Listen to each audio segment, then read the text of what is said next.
The following is a discussion on the 8th Commandment from the Book of the Law. Please, if you do enjoy the content that you listen to here, please remember to like, share, or hit the subscribe button, as that helps us get the word out. Again, please remember to hit the like, share, or subscribe button if you find this information helpful. Thank you.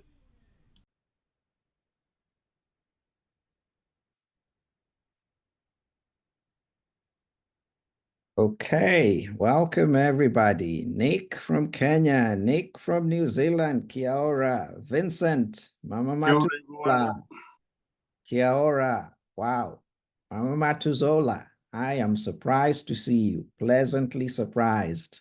Same to Mama Royal daughter. I cannot believe it. Do you all see where she's dialing in from? Say something, Mama Royal daughter, and welcome everybody else. Mama Shelly, good to see you. Who am I missing? Okay, I hope I caught everybody else. Mama Royal daughter, are you actually in Morocco? I am actually in Morocco. Wow. I got in like 1:30 this morning, Okay. and so I booked the hotel room because my flight leaves at 11 o'clock tonight. Okay. Okay. So I'm in transit. What time is it there? Oh, I forgot. Let me see. It is 6:54 PM. p.m. All right. And your flight is at 11? Yes. Okay. Oh, wow. Where are you headed? Rwanda. You're headed to Luanda. Correct. Luanda as in Angola. Yes. What's going on there? Oh, big things are going on there. It's the whole entire trip. Yeah. I'm the first one there, though. Yeah. There are a couple people that are there ahead of me. Okay. So we're starting to drizzle in one by Oh, one. all right. All right. Praise Tatan Zombie. May you travel safely. And thank you so much for taking some time to join us between now and your trip.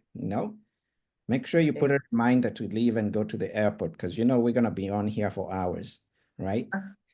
Yes, I have my alarm set. All right. All right. Good to see you. Absolutely good to see you. Mama Matuzola, are you in a position to say hi? I'm not sure if she's able to speak, but if you are, please feel free to unmute and just say hello to everybody and let us know if you're traveling as well. And Mama Shelley, how are you doing? Mama Shelley? Hi, everybody. Siemi, Habari. I'm here. I'm still home. I'm not going on the trip, Okay. but I am so happy to see Mama Royal. I was just going to be writing a message to her in the chat, but it's so good to see you. Oh, have a wonderful time in Attaya. And remember, Mama, when you go there, you're stepping down for all of us who are still here. Yes. You're touching the motherland for us. Oh my goodness, that is so powerful and precious. Be blessed, continually blessed, and send us all the pictures as they come. We're anxious to see them. Oh my goodness, this is so wonderful. Be blessed, be blessed. Touch down for us, and we're with you in spirit. Absolutely. Alrighty. Absolutely. Absolutely. I'm so excited. Oh my goodness. Can't wait. I'll be opening my phone all the time looking for pictures and updates. So please remember to send us some pictures. Okay. Again, welcome everybody. Brother Kennedy, Vincent, Nick. Woof. I can't wait to hear from you guys, especially on this topic of stealing.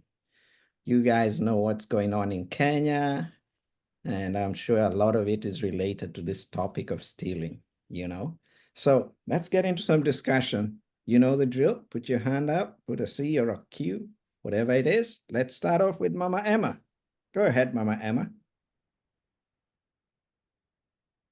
Ingeta, everyone. All praises. It's good to see you, royal daughter. I was feeling a little anxious, but you were going to be here. That's amazing. Good to see you. Okay. Thou shalt not steal. Loaded. So in Genesis, it says that the devil was the most cunning beast in the garden. Okay, and so as you was going through the presentation, and the first definition we got is cunning, and then you said crafty, and like, okay, same direction I was going in. Most crafty of the beasts in the garden. Okay, so now we got the book of the law, and we got the 10 commandments, and then we got number 8, and the emphasis is on neighbor. Okay, so and again, remember, we're building on the commandments. The first commandment: have no other deity, no other Elohim, no other God in my face. And then the other commandments, and then so now we got do not steal. I think last week we did do not murder, kill. So these things are so connected. So in this 10 commandment, like I said, as you was going through there, I'm just like, okay, some stuff I was kind of missing, but it's still along the same line.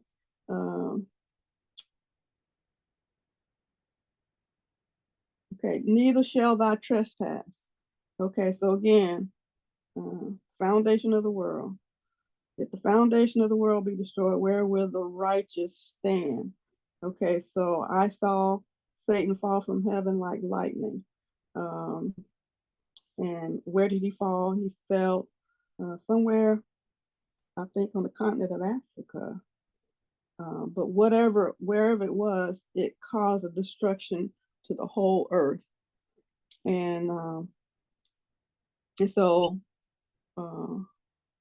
that's part of the direction I'm going in. The other direction is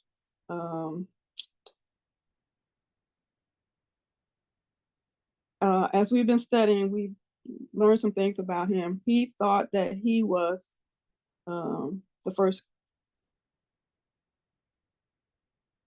created being, and he was first created being manifested, but he wasn't the first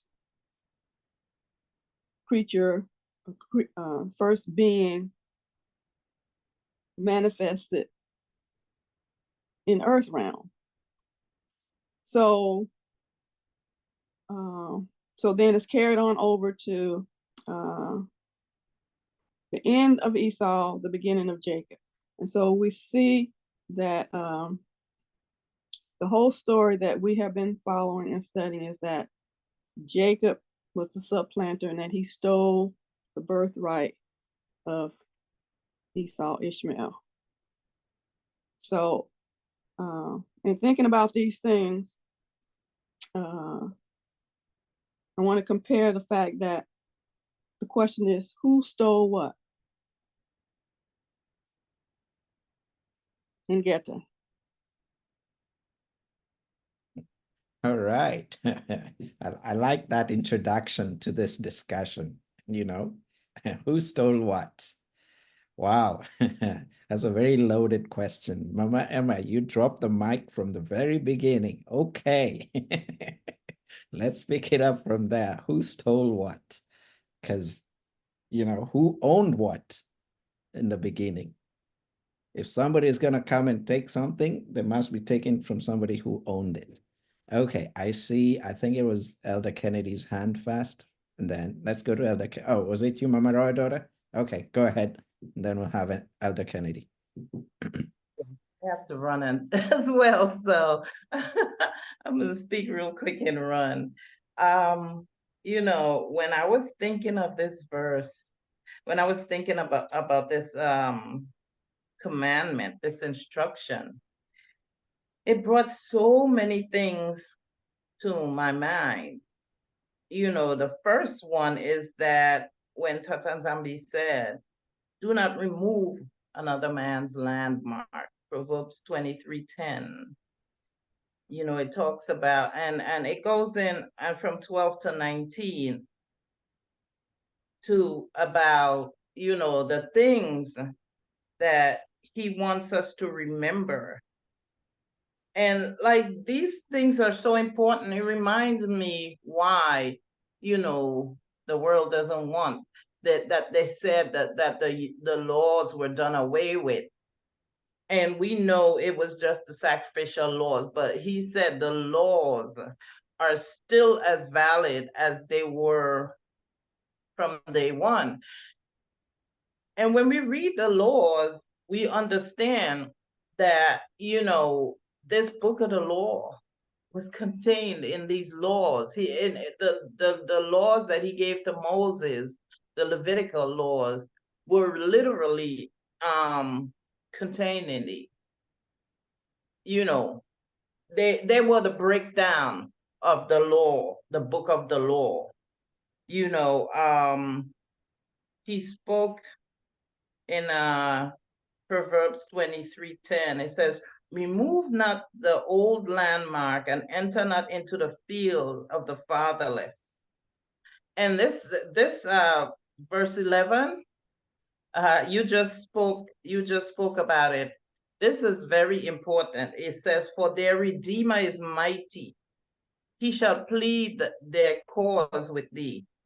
It says, "Apply thine heart unto instructions, and thy ears to the words of knowledge." And then it goes down from verse 19.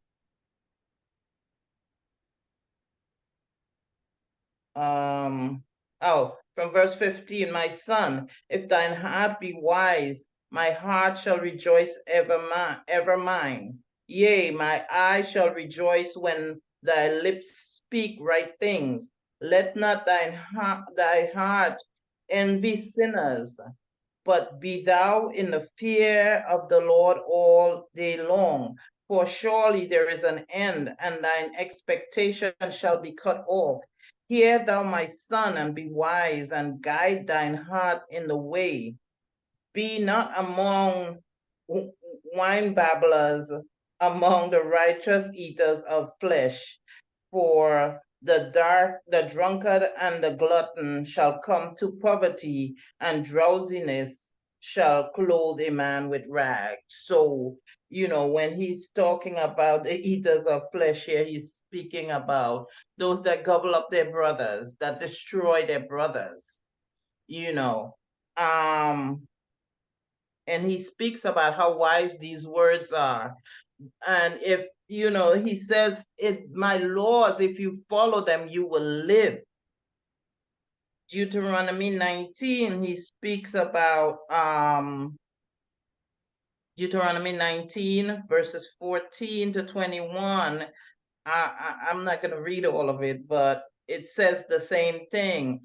"Thou shalt not remove thy neighbor's landmark, which they of old time have set in thine inheritance. Thou shalt inherit in the land that the Lord thy God give thee to possess." And then it goes about speaking of witnessing against each other, because that's stealing as well, you know.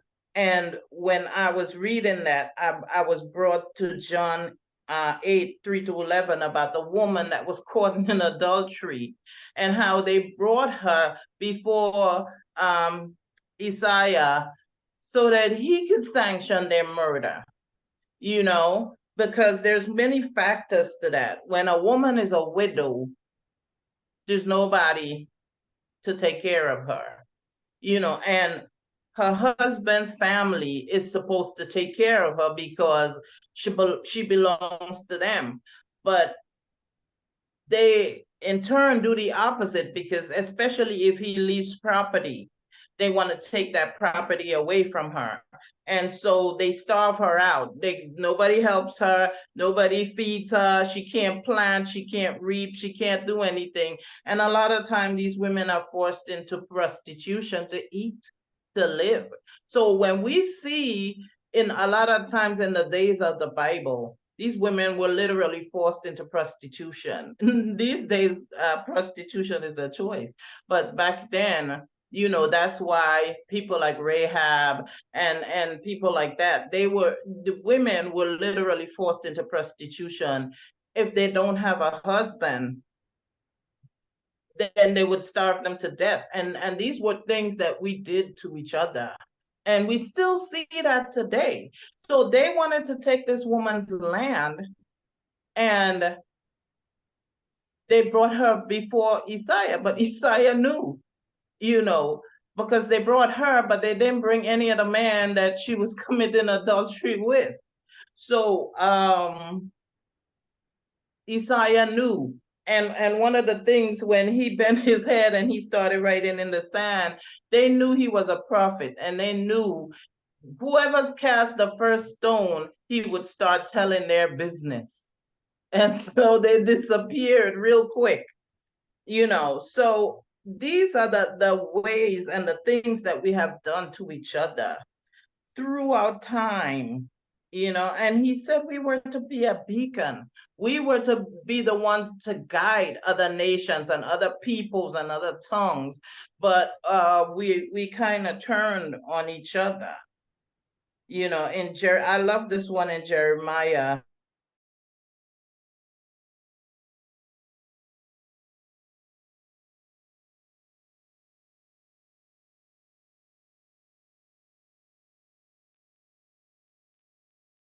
Oh, I lost your audio.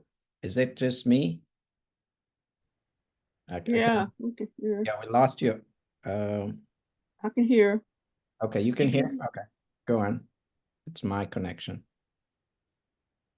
Oh, Okay, I hear you now. Go ahead. okay. In Jeremiah 22, 28 and 29, where he speaks about removing another man's landmark. And he says, remove not another man's landmark, because he's very, very strict for this one, because he's saying to us, I, Tatan Zambi, will plead their cause. Now, if you're not terrified by that, I don't know. And we're seeing that's one of the biggest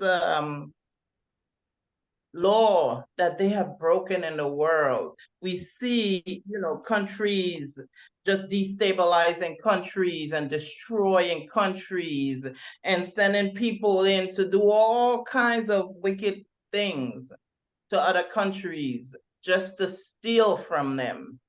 But Tatan Zambi said he will plead their cause. And they better not, you know, mess with him, because this is the time of restoration and this is the time of judgment. So the pleading the cause is about to happen. Everybody's going to get what's just and due to them. So this stealing thing is a very, very big topic, very deep, very in-depth topic. It's like, you know, you kick a man when he's down. People come to you for help and you take advantage of them, you know, because they need. And we see that with countries, how, you know, they've been talking about these IMF loans that they're set up to destroy countries. And we're seeing that, you know. So the other thing is that the spiritual aspect of it, that you know, all men were not created equal. We have seen that spiritually they have captured our people, captured our leaders. That's why Tatan Zambi said, pray for them. Don't be mad at your brother, because we all know that our captivity was spiritual. And so what we're seeing with our leaders is a spiritual captivity that we also have to pray that Tatanzambi break that yoke, because that is what they intend to do, to keep us divided, that we will just hate our brother and run out and destroy him.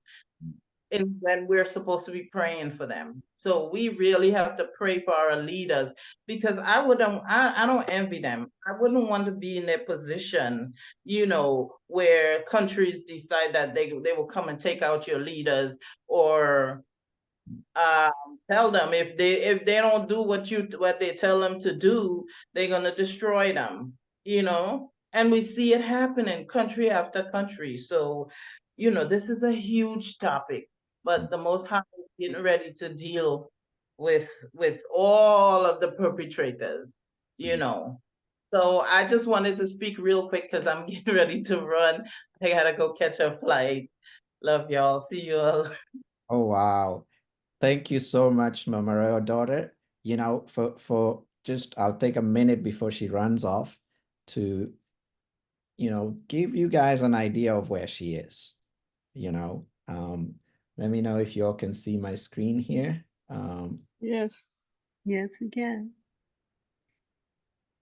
Okay, so I've got a map over here, and for those of you who are familiar with your geography, this is Morocco. So she is on the continent, right? Mama Royal daughter, are you close to any city? What is a close city that you're near? Is it Marrakesh, Casablanca? I'm in Casablanca. Oh, wow, you're right there at the edge. Okay, wonderful. And I guess when you get on your flight, you will be going into sub-Saharan Africa, the actual promised land, and going somewhere here in Angola. Do you know how long your flight is from Morocco to Angola? Well, we're on the same time, so I get there at like 5:50 in the morning. My flight leaves at 11:50, Wow. and Right. like 5:50 in the morning. So I'll be flying all night. Okay, so at least a good 6-7 hours. Well, we wish you a safe trip and hope to hear some more from you when you get to the other side. Just keep praising. Yes, Yes, yes. Mama. And thank you for taking the time to join us. We really appreciate that. Yes, good to see you. Yeah, take care, Mama. Have a good trip. All right. Bye. Let me go to Elder Kennedy as I stop sharing my screen here. Thank you, my brother, Mr. Mutavi. Thou shalt not steal. It's a big subject, because stealing is what we experienced. And the first thing that was stolen was the spiritual power. The people who used to worship many gods stole the way we do worship, monotheism. The people who used to hate each other, they stole our brotherhood, the Ubuntu spirit, the culture. And you can see from what we have read, we heard the main message, but it was removed. The Ubuntu was removed. The Ubuntuism was removed. The brotherhood was removed. The love of the foreigners was removed. So that's how it was stolen. Remove brotherhood, remove love for foreigners. In our Bantu culture, whether we know you or not, when you visit us, we would accommodate you, we'll give you food, and allow you to proceed with your journey. There were no hotels. There were no hotels in our Bantu culture. Then, the other thing that was stolen is the message, the Bible. I remember the word of Kimbangu. He says, do not throw away the Bible. Continue to read it, and you will catch the thief with the object which he stole. not throw away the Bible, because it is in the Bible that will tell you what was stolen. And that's what you are discovering, that this is our message. This is our product. And this is how they stole. This is how they did the strategy, the tactics, all these things that we have said through cunning desires. That's how they stole the message. But it also assures us in Revelation 3, 7, 10, it talks about the book, it talks about the Philadelphia. Philadelphia says, first, the word Philadelphia is brotherhood, the Ubuntu. The word they call Philadelphia is the Ubuntu. It says, you have kept my word. And to prove that I love you, I will make those people who are fake Jews to come and fall by your feet. Why? Because you are patient and you obeyed my word. This is the word we are looking at. This book of the law is the word. You said it was spoken first before it was written. It's not the written logo. The written one is called the logo. But the word is the spoken word, which we are looking at. And what is the reward for doing that? Because of obeying the word, we will be kept away from the hour of temptation that will be affecting the whole world. What is that hour? The tribulation and the great tribulation. When you read the book of the law and you follow it and you become patient, the tribulation and the great tribulation, you'll be set apart. Thank you. Wow. Thank you, Brother Kennedy. Thank you for dropping that mic from all the way from Kenya. Absolutely well put. Absolutely well put. Oh my goodness. And we are only get started. We're only getting started. Yes, they took our spiritual power. Absolutely. Then they stole from us all this heritage and they hid it from us. Oh my goodness. Well said. Michael, go ahead.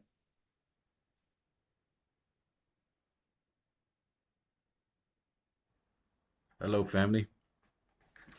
Hey, I'll tell you with this one, send me to Psalms 119 and preferably 142, 143. Thy righteousness is an everlasting righteousness, and thy law is the truth. Trouble and anguish have taken hold on me, yet thy commandments are my delight. The reason the reason why I think that that particular passage come to mind when I was going over this is because in it's constantly coming back about thy law, thy law, thy law. Coming up, we were used to the Ten Commandments, but studying the book of the law, you're getting a lot more in depth. I'll just say meat instead of just bone, and having different experiences in life. It helped me to look at these commandments different from the scripts, and then growing up as as things change, you grow up, your mindset changes, your maturity changes. But being being kind of more grounded in Christianity coming up, I kind of immersed myself in uh, some of the characters, and with David, I kind of I kind of really related to him, and then particularly because they always saying, well, he was writing psalms, he was writing songs, or I just looked at it like he was he was he really was talking to, really talking to, and he was able to put how he felt in in a way where it was coming from his heart, and he wasn't the best, and I kind of relate to that too. We're not perfect, but in certain instances, you can see that thou shalt not steal. It was it was more than just particular things. You can see how it resonates and relates to people and their identity, people and their physical stuff, but also like my daughter was alluding to how when you got the mothers that are without a husband anymore, they need, and it's kind of weird where they can get overlooked and get put into a certain position, and it's not looked at as stealing. Well, you're stealing their livelihood, you're stealing their ability to provide, and not providing for them. I think that's really stealing. And how you pointed out, Elder, in this particular passage, how there was a lot talking about the neighbor. You know, it's the other person. To me, once once looking at that and reading that, you're an individual is just an individual, but the strength comes when individuals bind together, just like a strong foundation. You know, you don't. It's it's uh it's like the blueprint to the family. You know, we can't have anything without a strong foundation, and comes all the way back to a family bond. If you don't have that, what do you have to build on? We look at this particular passage and from the Bible standpoint, thou shalt not steal. It's just open. But when you get into it from from the book of the law standpoint, there's so much there, and that if you don't have that togetherness, that Ubuntu, we miss we miss the strength, we miss the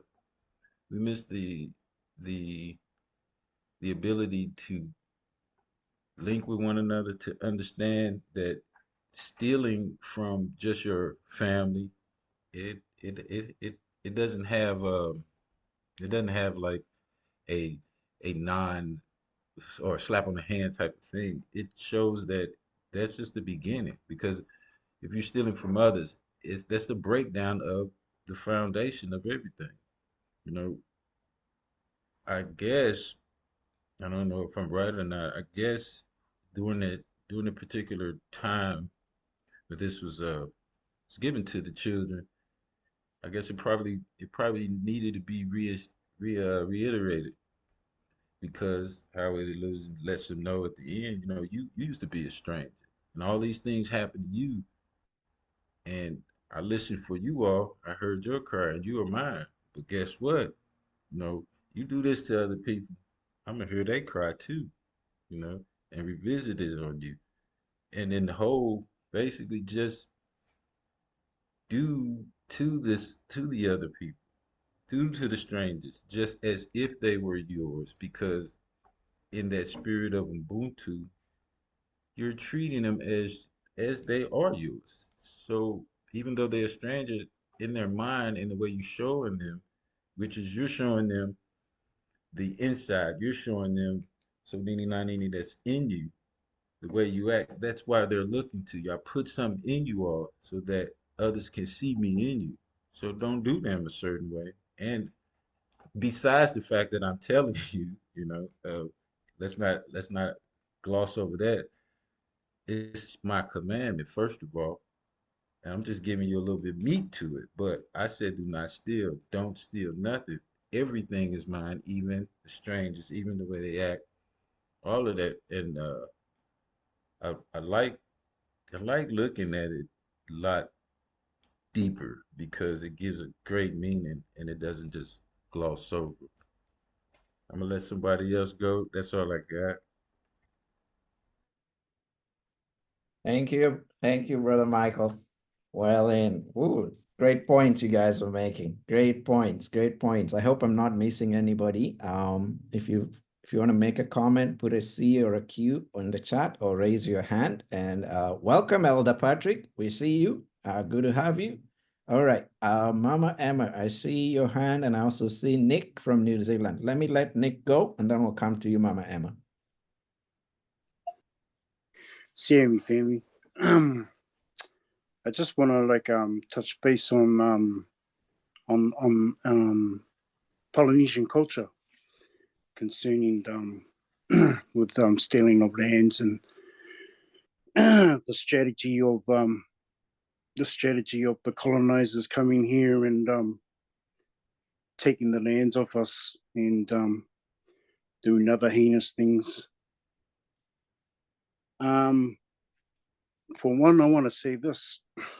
What Brother Kennedy was talking about and Brother Michael was talking about was in our culture, in Polynesian culture, we are one of the most hospitable people that you can ever meet.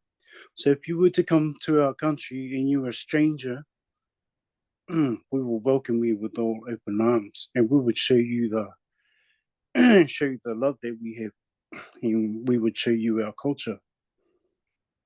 But the minute that you steal something,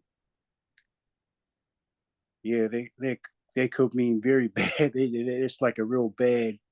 It's like a bad omen to us, and that says a lot about your own culture, about where you come from. You know, because what I get from it was we were never that way in the first place. Because if we were all in the motherland beforehand during the time of Moses, and the laws were already given, we had already installed that in us before we came, after we came out of Egypt and that. So even though that we had come into these curses, it was because that we came away from the law.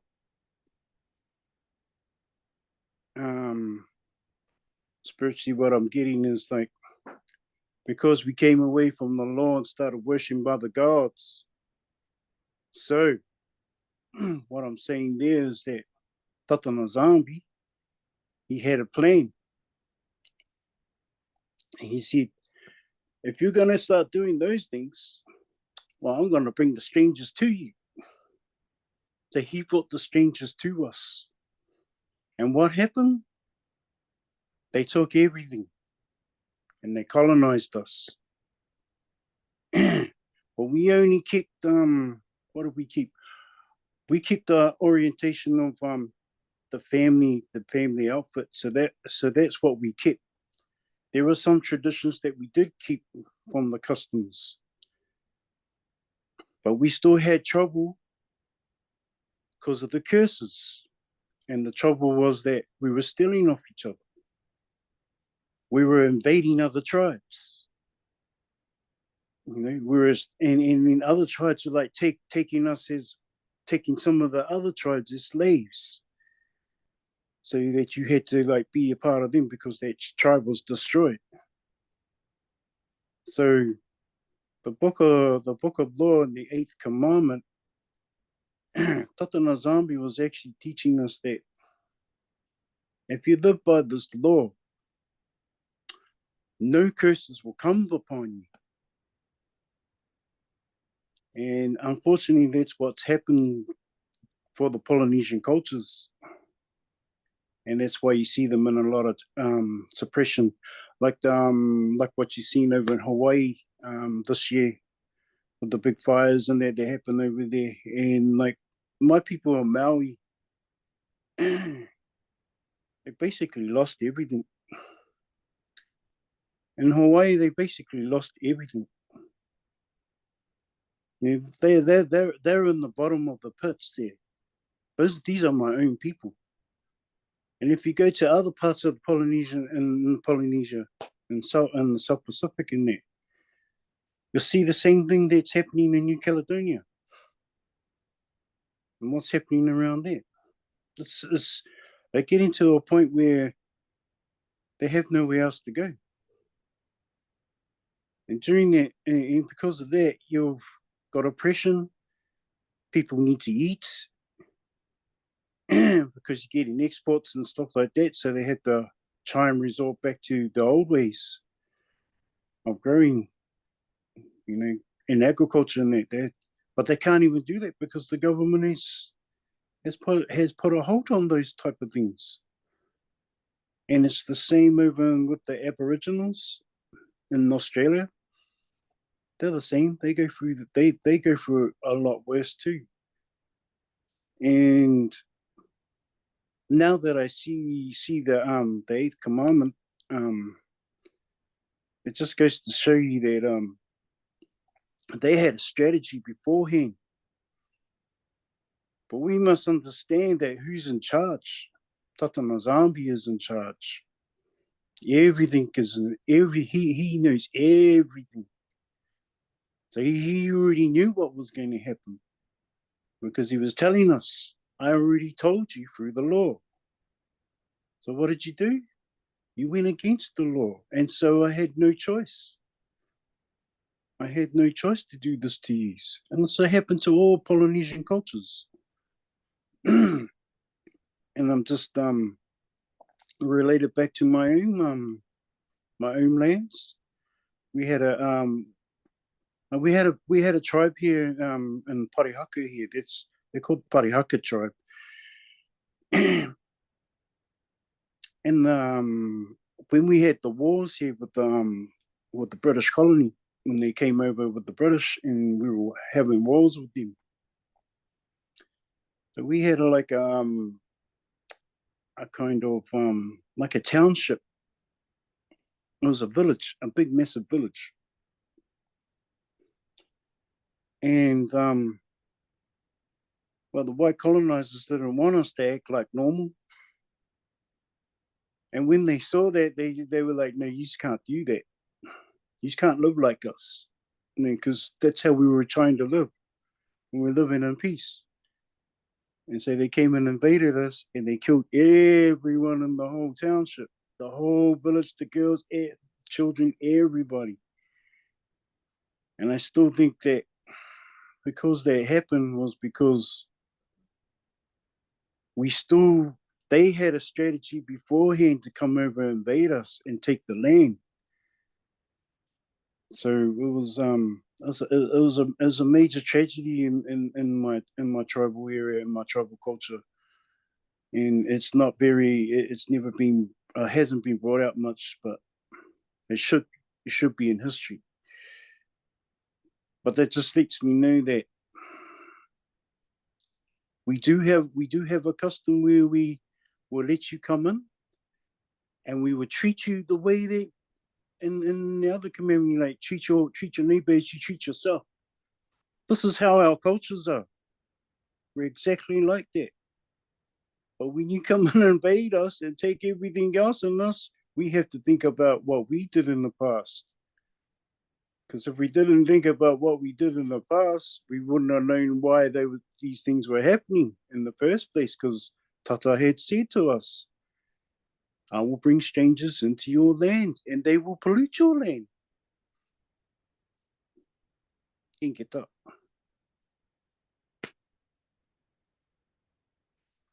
Ingeta.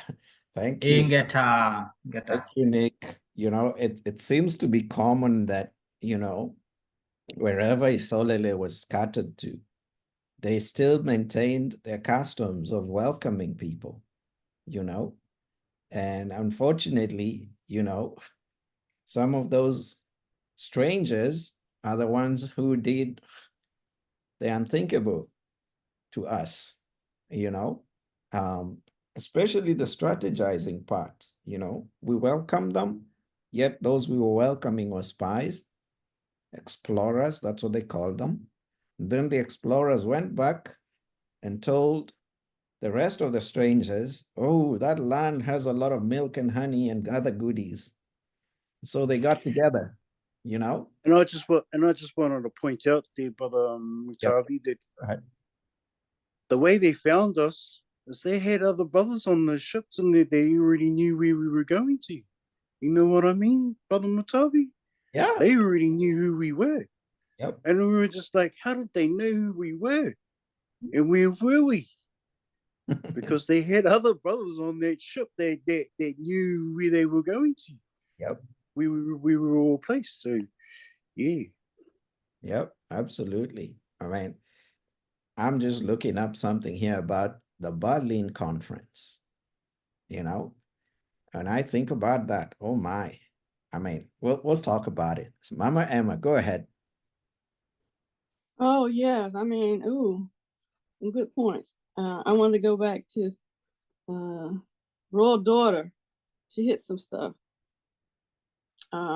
Just connected with again the introduction that Most High gave me. She talked about widows, and widows don't have families, and so they don't have a means to provide for themselves. Okay, so in the garden, okay, so we're talking about cunning, craftiness, and the Garden of Eden, Azania land. So, where I put my notes? Okay, here we go. Forced into prostitution. She talked about that widows are forced into prostitution. Okay, this is going to seem strange, but I know you guys get my flow. The earth was forced into prostitution because it's the giver of increase. The Father helps the earth run. Well, yeah, increase. She is a part of the increase because of what the Father speaks. Okay, we got the seasons. Okay, and it started out perfect season, but because of the destruction of the earth, now you have different seasons. Okay, so remember Adam and Eve. He talked about they couldn't eat. So that's what we read. They didn't know how to eat because they had been just eating spiritual food. And so, but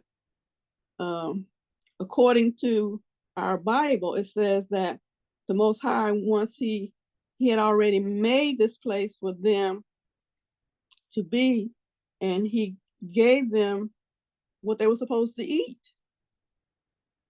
Okay, and in the book of Adam and Eve, again, it talks about when Adam was starting to get a little bit of his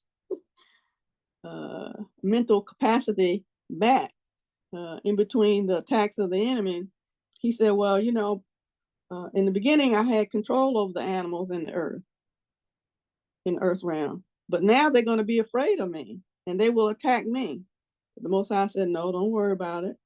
He told them to come and reminded them who is in charge of them, except for the beast.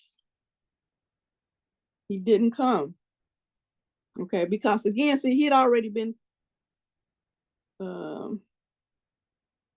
going through his evolution, because he was no longer a pure light anymore. He was no longer an angel that was supposed to help guard the children because of the giants that were still in the earth that was recovered after the flood. Even though it's not written that way, but when you think about it, it talks about there's water above the firmament. And so the water didn't come because the Most High watered the earth from beneath. There was a mist that came up that watered the garden.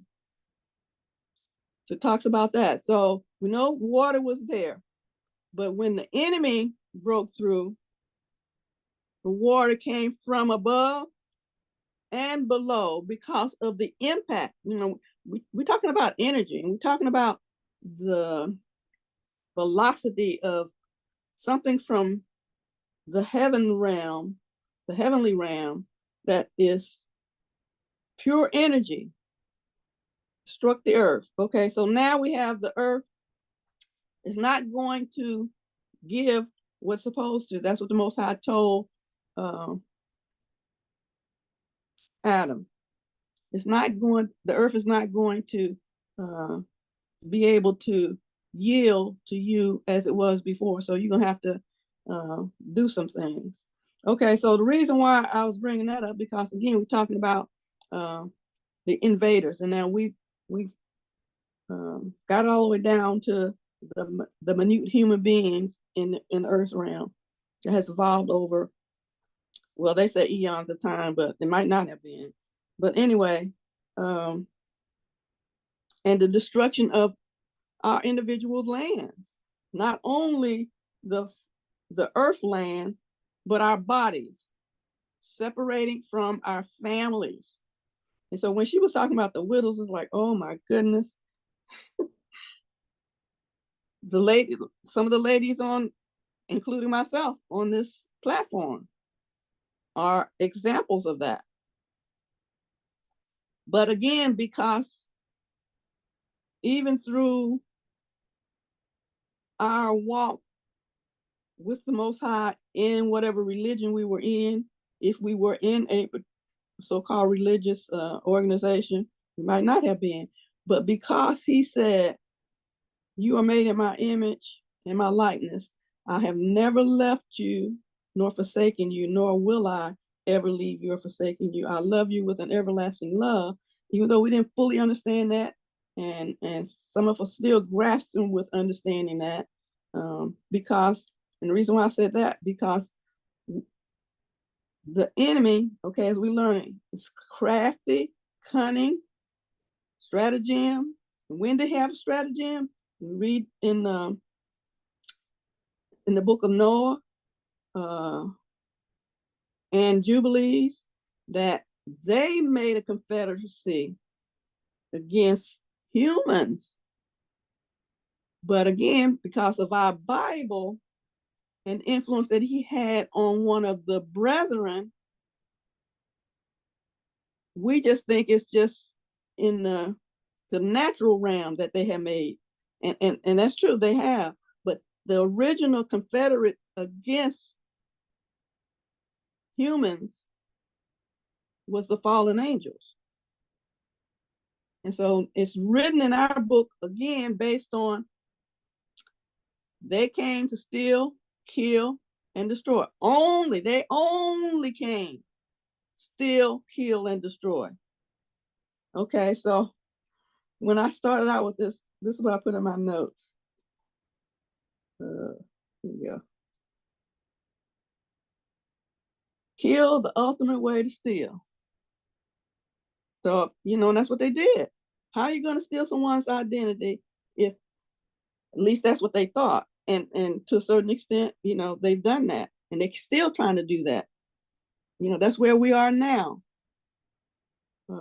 Where I am in this country, because of whose I am, and you guys in your particular lands on the continent, the enemy is still trying to kill so they can have the land for themselves only temporarily. Well, they've had it temporarily. And see, again, it's the deception. Remember what we read in the book of Adam and Eve? He has deceived himself. He's so deceived that he don't know what he's doing. He knows that this land is not going to be for him. What the scripture say? Hell is made for the devil and his angels. Okay, so sometimes when this discussion comes up, they say, oh, well, he was bound. And then you go into that thing about the Euphrates, and that the water's all dried up, and they're hearing these sounds from there. It's like, okay. Anyway, so then as you was talking about the colonizers, okay, those are the people who he said, when I say he, not our Most High, remember we're reading this from the translator's point of view. And now that we know this, and we're learning this, and we're uncovering this fact, just like, I mean, it was the Most High said, okay, you reading this, do not steal. And then it said neighbor. And you pointed out how many times it talk about the neighbor. You know, the neighbor, you know, don't do this to your neighbor. Don't do this to your neighbor. And if the stranger and the neighbor's in there, don't take, you know, just be happy with him. You know, basically, he said, don't keep him from being there. And what are we hearing them say now? This is my land. You go back to, even on the continent, they tell them to go somewhere else. And they don't say, you know, Africa, go back to your country. Well, they're the ones that divided it up. And now they tell it, I watched this interview with this, and this is the other thing that I'm noticing. Most of the time that you see confrontation with our men on the continent in these kind of governmental positions, it's always them facing a woman. So the men are very respectful, you know, and you can see the energy rising up to defend what, you know, what they're saying, but they don't want to be accused of whatever. It's just terrible. But anyway, I hope you all get what I mean by the earth is a widow. The Most High refers to the earth as a her, or yeah. So again, was forced into prostitution, the earth and the humans who were there to guard it. Okay, so now we, you know, and what's the latest fight on the continent? Rainbow people, you know, and then we know the history of that, you know, break a buck, all those kinds of things. And when I was studying this, when I was teaching home economics and I remember when it first came in, when they was going to start introducing this and to teach the young children about sex and how to use the instruments that they were putting out there so they could have safe sex and all this kind of thing. And to me, it would just,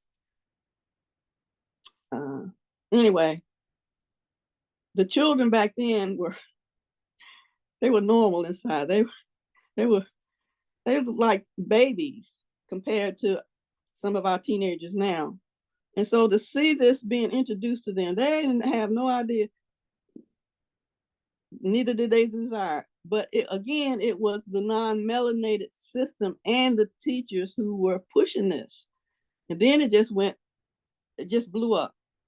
So this is what I'm saying about forced into prostitution. What does that mean? Okay, and then I can remember in my early youth, like I said, watching TV when I was 5, 6, and 7 years old, and they had all these kind of African stories on TV, and it would show the Africans in their native wear.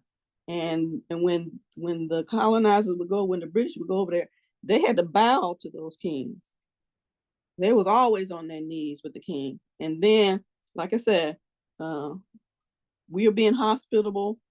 Our ancestors were being hospitable. And like I said, and then they saw the riches, and then, like I said, they went around and told why they were sent there. Again, how do they know this information? They go back to the Bible. It tells us when Abram told Hagar and Ishmael that they had to leave his house because, you know, you're not following the rules. You're trying to kill my son. And the true heir to the covenant, to the promise. And so it said he learned to shoot arrows, and then as he grew up, his mother took him back to, I think it was Egypt. And then, that's when he's, the marrying age. And so he married from his land. So anyway, we see how prostitution is a fitting word for the widows, because the earth had became a widow because of what the enemy did, separating the people who were supposed to guard it from the creator, the communication from the creator, deceiving them and thinking that you are not made in his image anymore. You're made in my image, and you are dogs. You are not human. You are beasts. And I think when we was reading in the book of Adam and Eve, it says we have become like them. We are mere beasts. So again, repeating this constant lie, hearing this constant lie from the enemy. You are not this. You are not this. But again, the Most High come back that with saying, reminding us who he is. He's a liar from the beginning. He's an accuser of the brethren. Okay, brethren, okay, came up to be, question mark. We are not his brother. Well, before it was considered brethren, because the Most High was talking to his creation, and he created the host of heaven.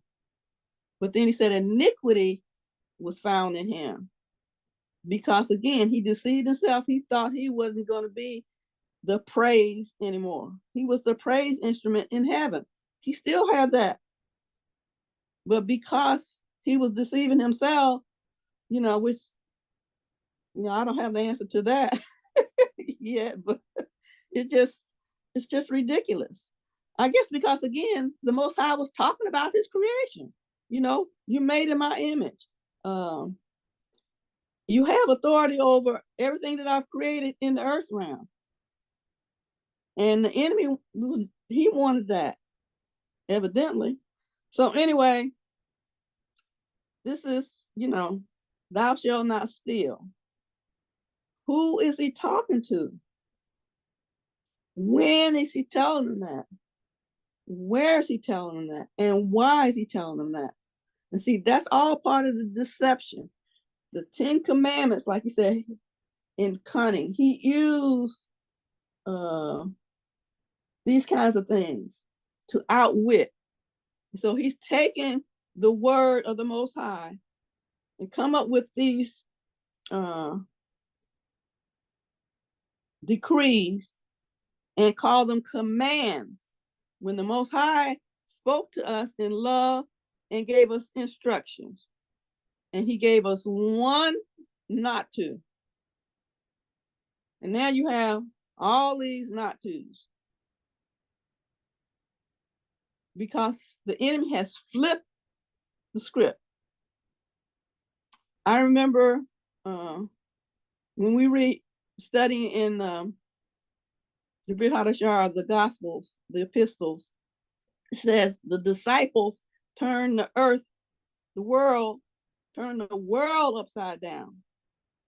And, because we were so traumatized, blinded, we thought it was talking about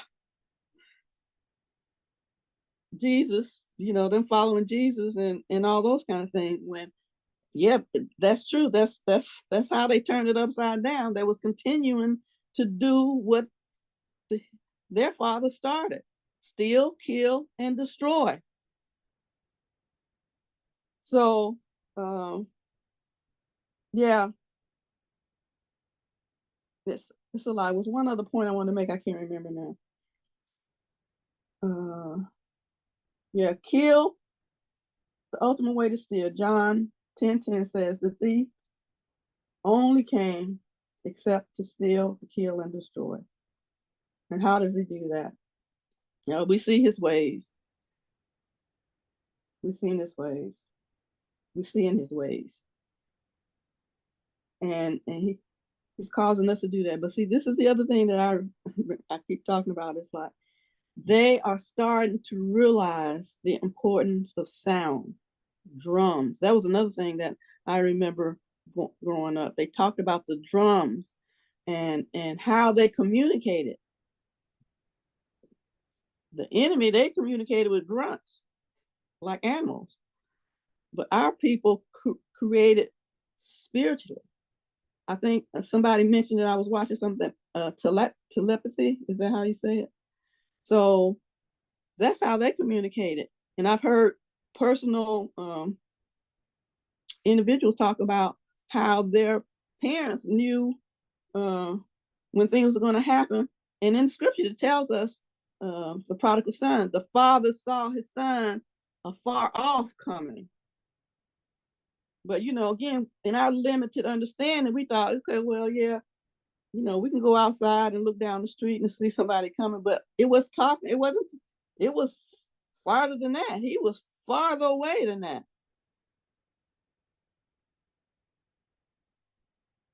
So these are the things that I'm seeing that, again, we have to cultivate our inner man, our spiritual part, and begin to communicate. You see, the other thing they're pushing is like, what we gonna do when we don't have we don't have the media? Well, we're going back to the original media. We'll have eyes to see, ears to hear, a spirit to communicate. And so, you know, and we kind of do that sometimes. We say, you know, you were on my heart, so I prayed. Because we don't do it as often as we used to, but it's coming back. I pray it's coming back. I do it all the time, even with myself. So yeah.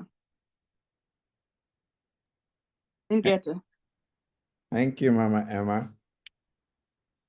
Ingeta. Elder Kennedy, go ahead, and then I'll talk about some things I have in mind about 1884. Go ahead, Elder Kennedy. Yeah, I wanted to say the symbolism of a thief is used in the Bible many times.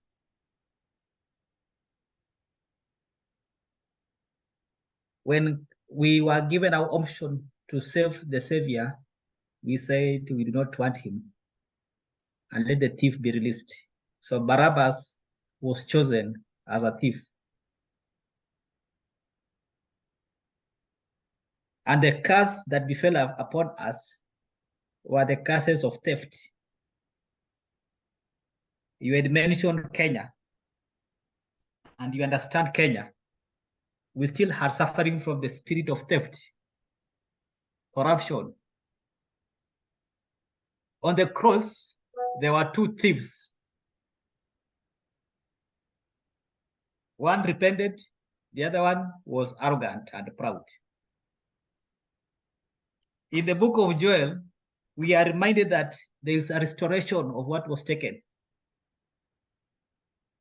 It says, I will restore you the years that the locust ate, the years that the cankerworm ate, the years that the caterpillar ate, the years that the palmerworm ate. It's about theft. What was stolen will be restored. In the book of Isaiah, we are told, in the Isaiah 54:7, it says, for a short moment, I left you. For a short moment, I left you. But I will restore you to an everlasting love. So the message of theft is not human. When you define Satan, you realize that our battle is not against human beings. Our enemy is Satan himself. He comes to steal, to kill, and destroy. Who destroyed Solomon? Is it the white man or Satan? It is Satan. We are battling against Satan himself, because if you are the child of Nzambi, who is your enemy? Your enemy is Satan.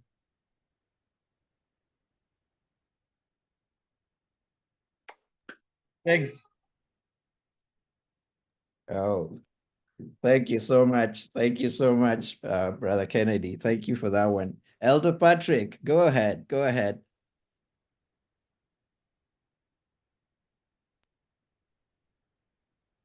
Yes, Tommy, thank you, everybody. It's been a while.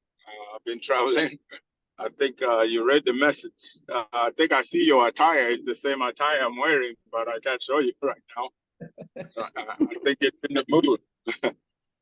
I still go back to what I did not. I jumped in when the conversation was going in, but somehow the Spirit kind of filled me in on where you were. One thing I need to dismiss outright, and I think now you're ready for some truth. Like Sister Emma says, please let us know what you know, but it can only come in drips. I want you to dismiss the word human. I really want you to dismiss the word human, because human is a hybrid. It's not a man. Human is a hybrid. So what they have done over the years is they have defined us as human as well. So we lost our definition of a man, a real man. So we consider ourselves as you man. So we are not human. Remember the thought process that they have used over the years, that we are one. We bleed the same blood. No, we're not. We've never been one. Please believe that. We have never been one, but we have been led to the notion to believe that we are one. Now, when it comes to the issue of stealing, the place that we reside right now, as I call it, sub-Saharan Africa, or just after the equator, is a place of refuge. Is a place of refuge. That's where we were running. Now, you have to understand that the down that you go below the equator, the darker they get. The darker they get. And Brother Nick asked a question and said, how did they know where we were? How did they find out how we were? And here's the truth now, Brother Nick. The Moors told them. The Moors told them where we were. And how did the Moor know where we were? The Moors goes to the one rule that the Tanzania gave us. Do not mix. Do not mix. The breed that came in between us and them is the mixed one. Did not have true affiliations to us, but them. So they were able to infiltrate us because they look like us. They look like us. That playbook is the same playbook that's in play today. We are in a group right now, and we are strategizing and we are talking. If one of us gets bought amongst us, we are all down. It's the same playbook. It's always been the same playbook, even to this present day. How is it that we always say that when one of us rises, we are always trying to pull him down? Because it's the same playbook that they have used on us.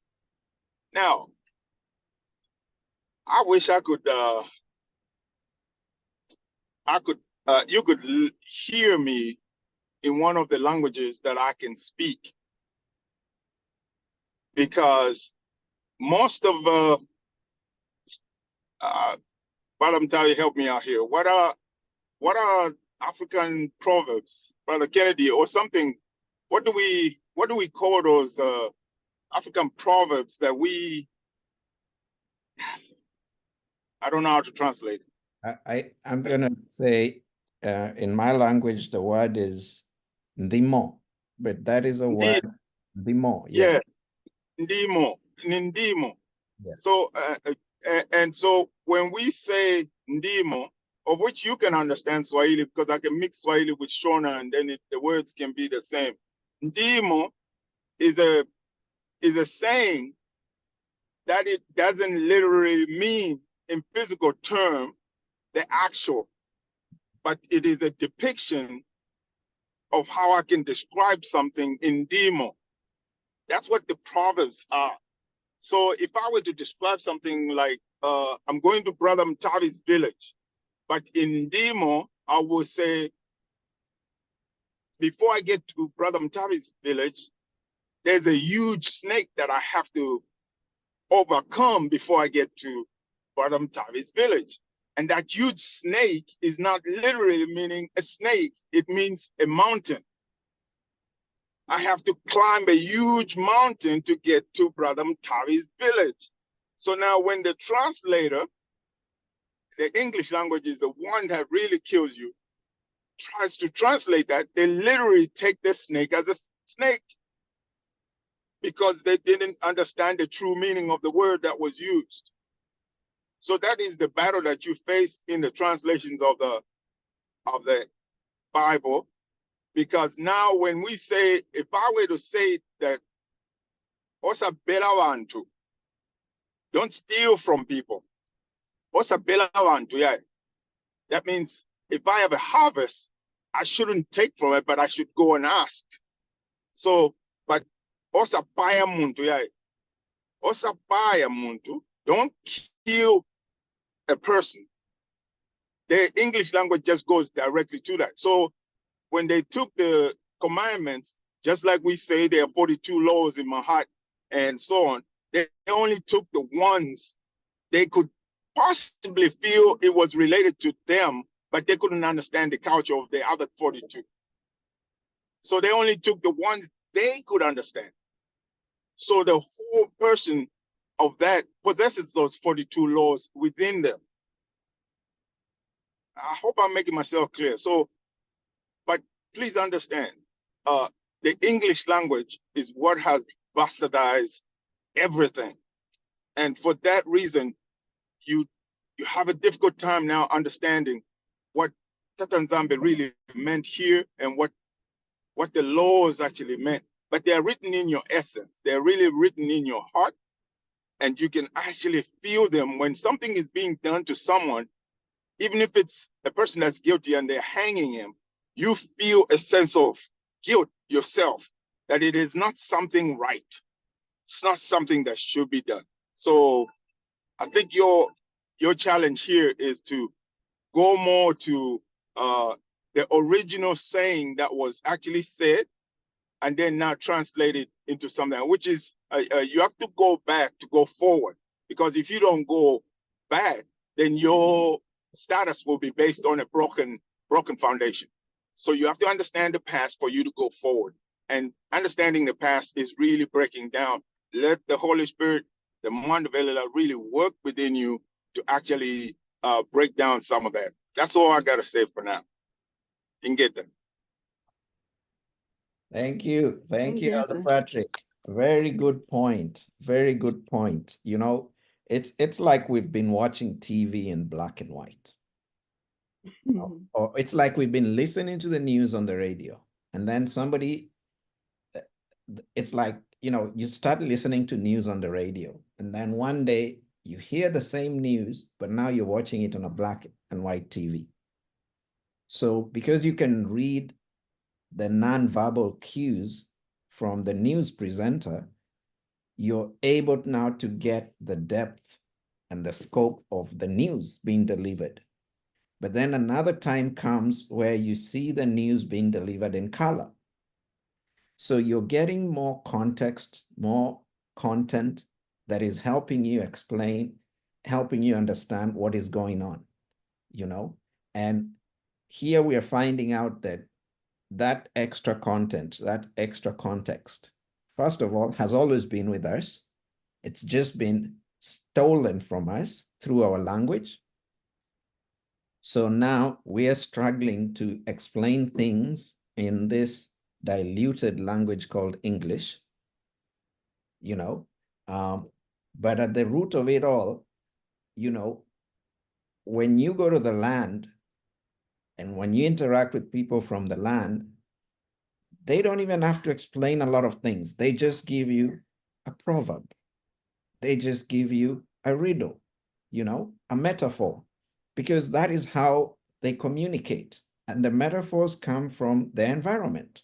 So you can't be talking about snakes if you don't have snakes.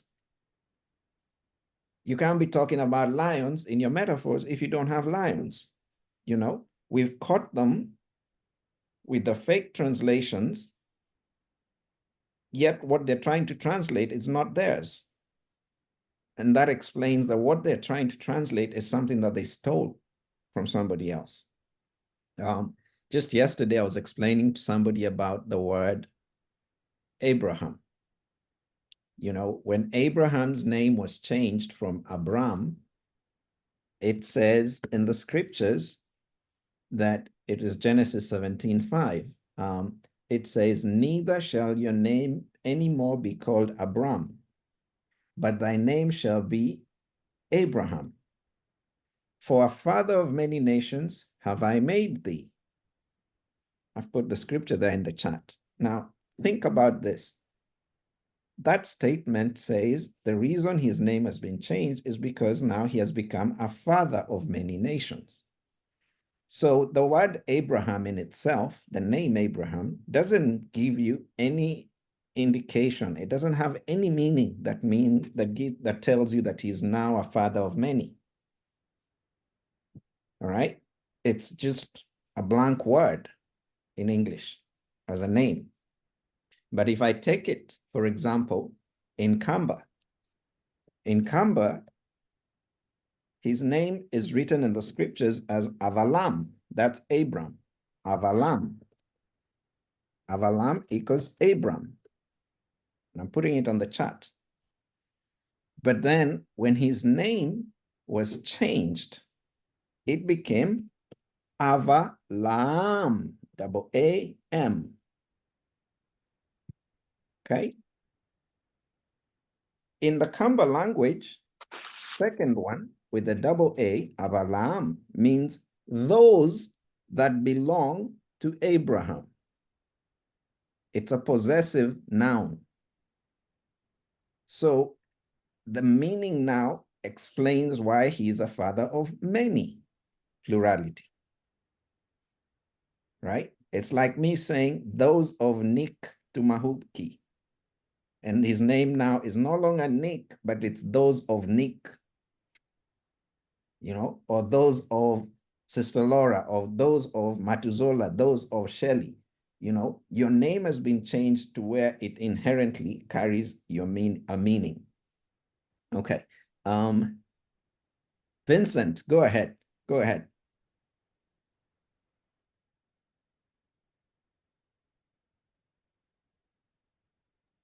Siami, salama everyone. Happy Sabbath.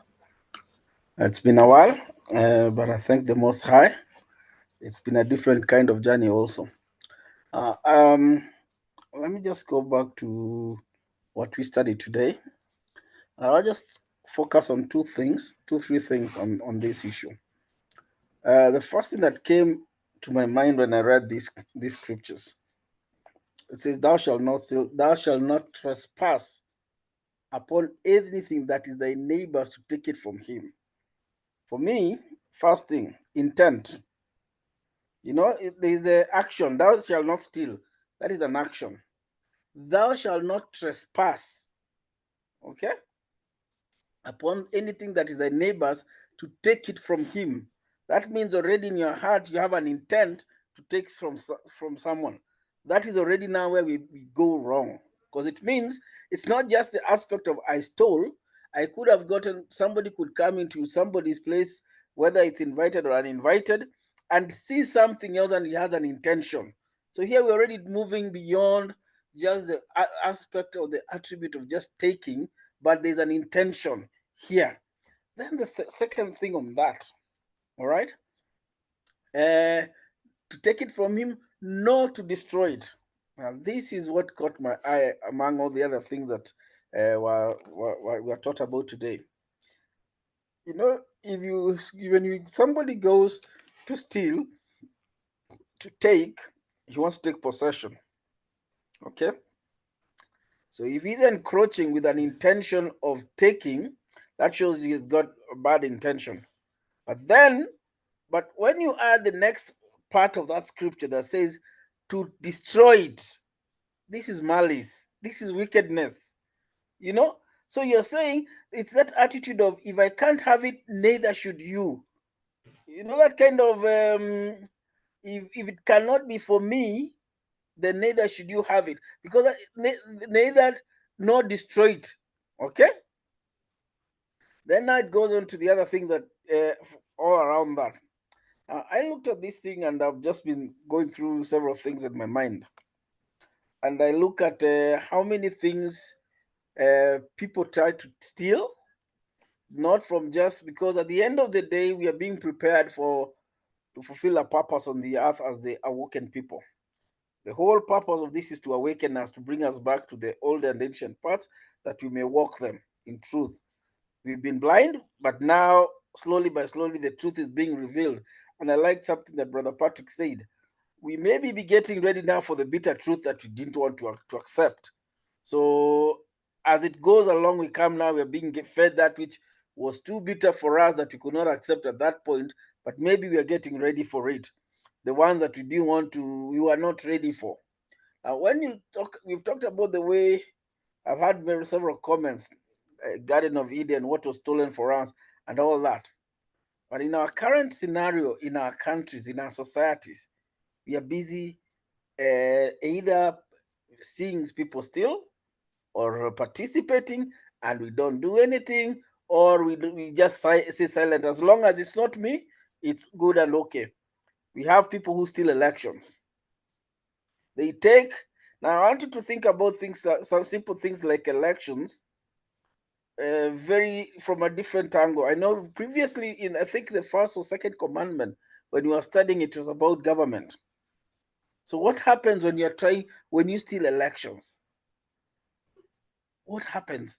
You're stealing government, you're stealing rulership. Okay? Think about it that way. So thou shalt not steal. You're trying to usurp power that is not yours. And of course, you may steal and succeed, and then now you end up in more trouble. Now, we've had scenarios which, like what we have in our current scenario, we've been in the news all along. Okay? But I want to bring just one last thing about stealing before I move to the news. And this has got to do with our culture. Now, I remember somebody was talking about moving boundaries. Now, in African culture, especially in my community, if we didn't have, there were no title deeds to say this is where my land began and this is where your land ended. It was simply, but we came and we planted a plant, a sisal plant or a plant that will last 50, 100 years, and everybody would know that that would be the tree and the boundary forever, as long as the same thing. Now, when you go into the Bible, it says do not move an ancient boundary, an ancient landmark. Why? It's because when you move, you're encroaching to your neighbors to steal his land, or to steal, you know that his land has got something, there's a well there, so you want to move into it. Now, in our culture, you are never supposed to put up your boundary on your own. You'd actually call your neighbor. If you are somebody sold to you land or you subdivided your land, you call the people and you put the boundaries together. So what we are seeing is when it is being done by one party, it becomes a problem. And that's why it says do not move an ancient boundary, because you're not supposed to do it on your own. Otherwise, you might actually encroach and steal on another person's part of the land and find yourself in a curse. There was something in the in that scripture that I just want to talk about. When you talked about neighbor, we talked about the stranger and the neighbors. And they came at Yeshua and asked him, who is my neighbor? Okay? And we know that one. But I want to talk about something about the stranger within the gate. The stranger within the gate. Now, I need to take you guys one step back. When you go back to the scriptures and you remember the story of Boaz, all right? And we know if you read about gates, there are very important elements around gates. But I want to take you to one point about the gates. Even in the Psalms, it says, he lift up all ancient gates and everything else. Gates symbolize something in the spirit realm. They symbolize the points of entry, the points of rulership, the points of dominion. Now, when Boaz wanted to marry Ruth, he decided to meet the relative at the gates where the elders sat. That's where judgment was delivered. That's where righteousness was passed. And they met there. And he told him, it was at the gates. So when you're talking about the stranger within thy gates, and it's not happened when you go through the Old Testament quite a number of times, it's the people who are within your jurisdiction. As somebody said, I think it was Sister, I can't remember who it was, but they talked about it. It's the people within your control, within your jurisdiction, who are expecting you to help them to get justice. They're expecting you to act in a righteous manner for them, because maybe they don't know the laws, or maybe they are the weaker person. Remember the first commandment, that when what the Most High said, I am the Lord who brought you out of the house of bondage. And you go through the laws, it talks about how we should treat those other people, and not necessarily our neighbors, because we ourselves, we are slaves in a foreign land. Now, when we go back into this in terms of the theft and the stealing, if you are in a position of any position and you're supposed to do the right thing and you're not doing the right thing, you're actually assisting in that. You're oppressing the weak within that society. Now, why is this critical for us? Because we need to stop looking at stealing as if you're just depriving somebody of something. Even the denying of somebody something, that malicious spirit that if I cannot have it, you should not have it. If I cannot profit me, then you should not profit you. That is what is talked about in that scripture there, when it says to destroy it. Okay? Thou shalt not trespass upon anything that is thy neighbor's, to take it from him, nor to destroy it. You see that? That is that element. So when we look at all these things, especially in terms of stealing, we have, they will steal up to a point. But remember, the scripture says, and somebody mentioned the widow, the scripture says that the voice of the weak rise up to the Most High. Remember, even when the children were in Egypt and they were oppressed, they were the weak and they were the slaves and they were making bricks and they were everything. And the scripture says, and they cried out, and their cry went up to the Most High. Those cries can go up to the Most High. And when now the Most High decides to act, it causes things on the earth, and we see, we can call them Gen Z revolutions everywhere else. Because now you are saying this is the thing does not have a leader, because the leaders have failed. Look at the leaders have failed. Where there is injustice, the leaders have failed. Where those who control the resources, they have failed, because now they're controlling it for their own gain. If the sub-Saharan Africa, the land of promise, was to wake up, it would be a problem. So you need to control them. You steal from them, you sit down and you decide, this is how we are going to do it. We are controlling the resources, we are controlling the energy, we are controlling the technology. But there's a God and there's a creator in heaven. And when the time comes, he'll turn things around. So that's my comment. Thank you. Oh, thank you, Vincent. Thank you, Vincent. That is so good. I'm going to touch on 2 points before we go to the break. First of all, the point about justice and the shield. You know, for the stranger, those in the land who are native to the land are supposed to provide justice to the stranger and to be a shield, so to defend them. You can imagine when you're traveling or when you travel to a new place, you don't know the way around, you don't know their customs, you don't know their laws, right? You would expect that somebody would help you around. That's why you ask for directions. But now, if somebody is, instead of helping you around, they're stealing from you, you are doomed. Like, you're in real deep trouble because you're not being welcomed. You are instead being attacked. And those you expect to protect you are the ones attacking you. So that would mean that we as people would not want to go outside of our territories. So we wouldn't be able to dominate, as we were told, over the fish, over the environment, everything in the atmosphere. So this is why it's important to be the one fighting for the justice for the stranger, or to defend the stranger. Because you yourself, when you find yourself in a strange or foreign land, you need that kind of justice and protection. Secondly, let's talk about the whole issue of overreaching, being cunning, and strategy, right? You shouldn't do those things. That's what the Most High was saying here. When you do that, again, like Vincent talked about, you have a motive. You have an intent to do harm to somebody else. And that intent is to steal or to destroy that other person's. You shouldn't do that. Now, how have we seen people overreaching? Okay. You can overreach as a government, whereby you start buying coffee from a certain nation, or gold, or whatever it is from a certain nation, but then you start overreaching by going to own the whole value chain of that product. You go into the country and you start setting up factories and you're employing the people, but now you want to own the whole value chain.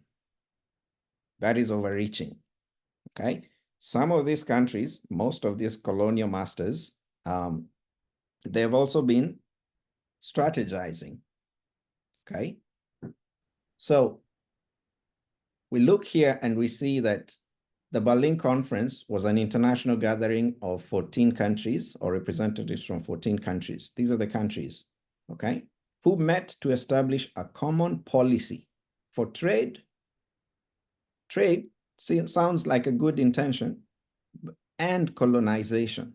So colonization is going to kill, steal, and destroy.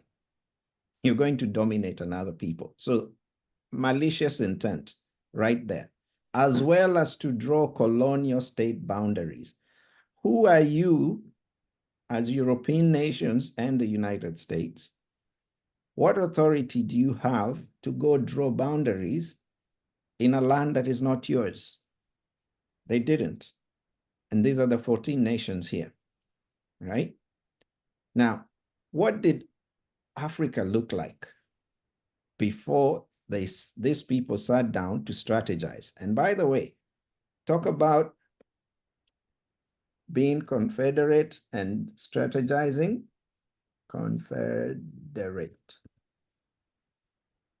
Okay, Psalms 83:5. For they have consulted together with one consent. They are confederate against us, or thee. So that meeting was in 1884.